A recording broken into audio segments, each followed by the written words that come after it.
بسم اللہ الرحمن الرحیم۔ شروع کرتا ہوں اللہ کے نام سے جو نہایت مہربان اور رحم کرنے والا ہے۔ السلام علیکم ورحمۃ اللہ وبرکاتہ۔ میں ہوں شاکر رضا اور آپ دیکھ رہے ہیں شاکر بیسٹ نالج۔ ناظرین، آج ہم قوم سمود اور حضرت صالح علیہ السلام کے بارے میں بات کریں گے، اس لیے ویڈیو کو اینڈ تک ضرور دیکھیں، ویڈیو کو اسکپ نہ کریں۔ ناظرین، حضرت صالح علیہ السلام اللہ کے مشہور پیغمبر ہے۔ اللہ تعالیٰ نے آپ علیہ السلام کو قوم سمود کی طرف نبی بنا کر بھیجا تھا۔ آپ علیہ السلام حضرت ہود علیہ السلام کی وفات سے 100 سال بعد پیدا ہوئے۔ آپ علیہ السلام طبعاً بڑے بردبار تھے۔ اپنی رہائش کے لیے چھوٹا سا مکان تک نہ بنوایا۔ جس جگہ خدا کی عبادت کرتے وہی اٹھتے بیٹھتے اور وہی سو جاتے۔ قوم سمود مدینہ سے شمال کی طرف مقام ہجر میں رہتی تھی۔ حجاز و شام کے درمیان وادی قرا تک جو میدان ہے، یہ سب اسی قوم کا مقامی سکونت تھا۔ یہ قوم بڑی مالدار تھی، جس کی وجہ سے عیش و عشرت پر خدا فراموش ہو گئی تھی۔ پہاڑ کاٹ کاٹ کر ان میں بڑے بڑے محل تعمیر کرا کر ان میں بدوباش رکھتی تھی، اور دور دور سے سنگ تراشوں کو بلا کر ان سے محلات تعمیر کراتی تھی، اور ساری دولت ان کی مزدوری میں صرف کرتی رہتی تھی، اور دولت کے نشہ میں ایسی مدہوش ہوئی کہ سنگ تراشوں سے پتھروں کے بت بنوا کر ان کی پوجا پاٹ شروع کر دی۔ ناظرین، حضرت صالح علیہ السلام کا قصہ سورہ شمس کی تفسیر میں اس طرح بیان فرمایا ہے کہ حضرت صالح علیہ السلام نے جب حکم الہی کی تبلیغ دعوت اسلام اپنی قوم کو کرنی شروع کر دی، ہر چند قوم کو نصیحت کرتے، لیکن قوم نے ان کا پر اصرار کیا اور حضرت صالح علیہ السلام سے معجزہ طلب کیا۔ آپ علیہ السلام نے فرمایا، اگر میں جب تمہاری خواہش کہ تم کو معجزہ دکھاؤ تو پھر بھی تم نے اگر میرا کہنا نہ مانا اور ایمان نہ لائے تو پھر تم عذاب الہی میں گرفتار ہو جاؤ گے۔ لوگوں نے کہا کہ فلاں تاریخ کو ہر سال شہر سے باہر جاتے ہیں اور بتوں کو بھی اچھی پوشاک اور زیور سے آراستہ کر کے لے جاتے ہیں، پھر ان سے اپنی حاجتیں مانگتے ہیں، تو بھی ہمارے ساتھ چل اور اپنے خدا سے اپنا مطلب مانگ، پھر دیکھیں گے کہ تیرا خدا کیا دیتا ہے۔ حضرت صالح علیہ السلام نے اس بات کو قبول کر لیا، پھر اس دن شہر سے باہر گئے جس دن کا وعدہ کیا تھا۔ حضرت صالح علیہ السلام کے ساتھ جو تھوڑے سے مسلمان تھے وہ بھی گئے، اور جب عیدگاہ کو پہنچ گئے تو انہوں نے اپنے بتوں کو نہایت زیب و زینت سے آراستہ کر کے اپنے سامنے تختوں پر بٹھایا اور بڑے ادب سے اپنی اپنی حاجتیں مانگنے لگے۔ حضرت صالح علیہ السلام نے فرمایا، ان بتوں سے کوئی انوکھی چیز مانگو تاکہ ہم بھی دیکھیں کہ تمہارے بت کیسی قدرت رکھتے ہیں۔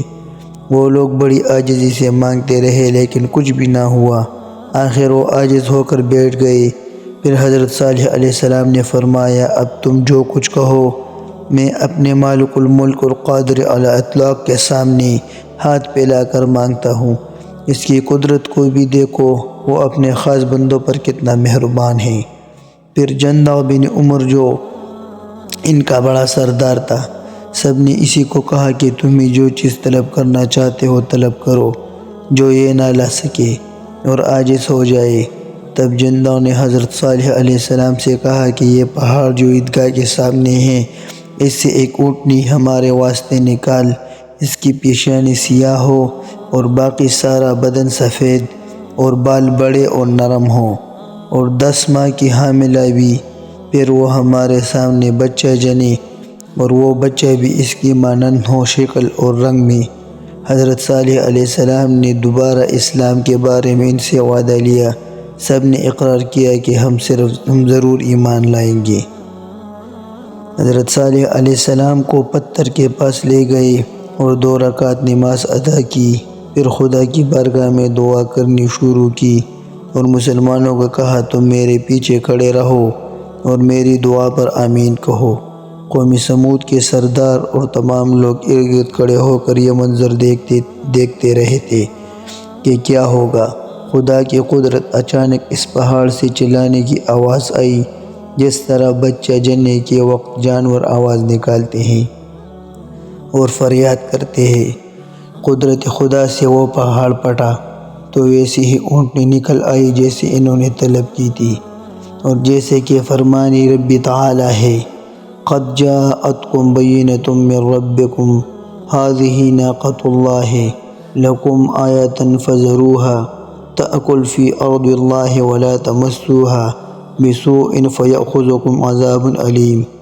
اللہ جل جلالہ سورہ اعراف میں فرماتے ہیں، بے شک آ چکی ہے تمہاری طرف یہ واضح دلیل تمہاری رب کی طرف سے، یہ خدا کے نام پر چھوڑی ہوئی اونٹنی ہے، تمہارے لیے ایک فیصلہ کن نشانی ہے، بس اس کو کھلا چھوڑ دو، خدا کی زمین میں جہاں چاہے چرے چگے، اس کو کسی قسم کا نقصان نہ پہنچاؤ ورنہ تم کو دردناک عذاب آ پکڑے گا۔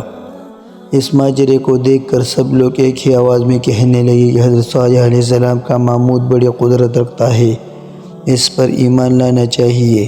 جندب بن عمر 6000 آدمیوں کے مشرف با اسلام ہوا۔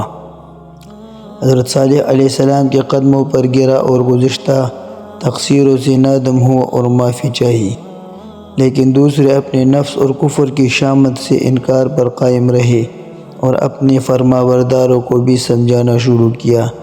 وہ بدبخت حضرت صالح علیہ السلام کو جادوگر قرار دے کر پھر گئے۔ تب حضرت صالح علیہ السلام نے فرمایا کہ تم نے خلاف عہد کیا اور مجھ پر ایمان نہیں لائے، اب خدا کے عذاب سے تمہارے لیے بچاؤ اسی میں ہے کہ تم اس اونٹنی کو اور اس کے بچے کو نہایت تعظیم سے اپنے ملک میں رکھو، ان کو کسی قسم کی تکلیف اور رنج نہ پہنچاؤ، تمہارا بچاؤ اسی میں ہے۔ جب تک یہ اونٹنی اور بچہ تم میں رہے گی خدا کا عذاب تم پر نہیں آئے گا، اگر کسی قسم کی تکلیف ان کو پہنچائی تو پھر تم کو عذاب الہی میں گرفتار ہو جاؤ گے۔ جب کچھ مدت اسی طرح گزری تو مال مویشی والے اس کے چرنے پھرنے سے تنگ آ گئے، اس لیے حضرت صالح علیہ السلام نے اس کے چرنے اور پانی پینے کی باری مقرر کر دی۔ استقرار پر کچھ میعاد گزر گئی۔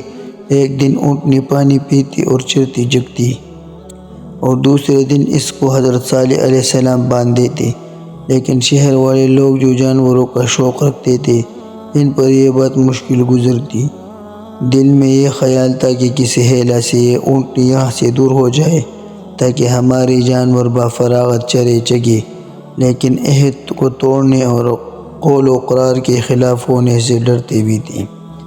ایک دن تنگلی میں جو اس اونٹنی کے آنے جانے کا راستہ تھا، کچھ آدمی بیٹھے اور اپنے یاروں کو بھی بٹھایا۔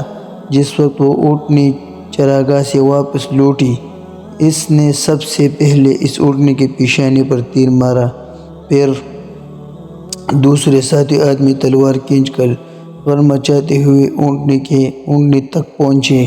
وہ اونٹنی باوجود زخمی ہونے کے کسی کو اپنے پاس نہ آنے دیتی تھی، جس طرح حملہ کرتی سب کو بھگا دیتی۔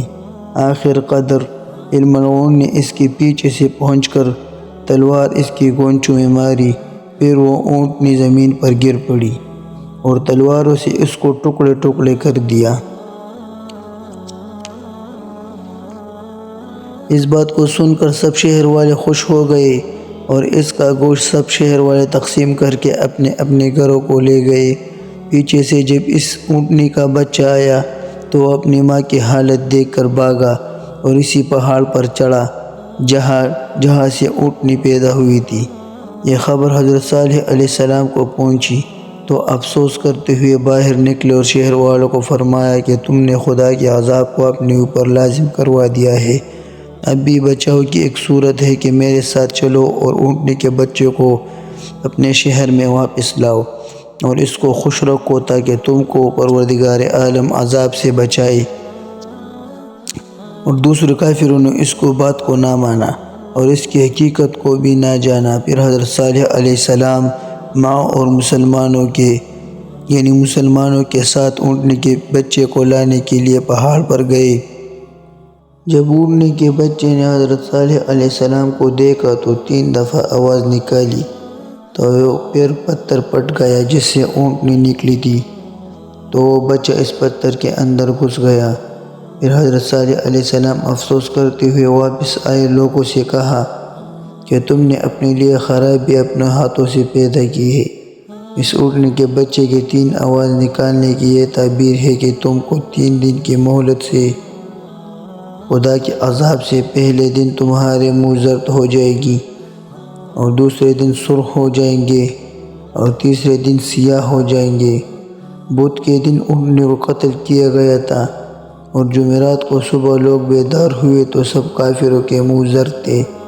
پھر سب کو یقین ہوا کہ حضرت صالح علیہ السلام سچ کہہ رہے ہیں۔ تیسرے دن جب سب اٹھ گئے، اس دن سب نہایت غم میں مبتلا رہے کہ کیا ہوگا۔ آخر انہوں نے یہ بات سوچی کہ اپنے مضبوط مکانات خالی کرے، جب خدا کا عذاب آئے گا تو ان مکانوں میں پناہ لیں گے جو پہاڑ تراش کر بنائے گئے تھے، یعنی خدا کے عذاب سے ان مضبوط مکانوں میں چھپ کر پناہ لیں گے، ان میں کوئی دہشت وغیرہ نہ ہوگی۔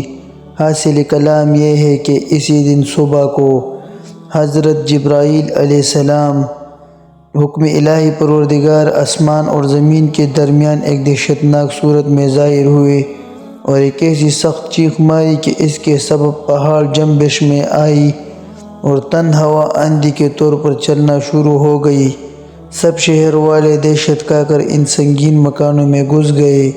پھر حضرت جبرائیل علیہ السلام نے ایک اس سے بھی سخت آواز نکالی، اس کے سبب سے شہر والے اوندے ہو کر اپنے زانوؤں کے پر گر پڑے، ان کے پتے پٹ گئے، وہ سب جہنم رسید ہو گئے۔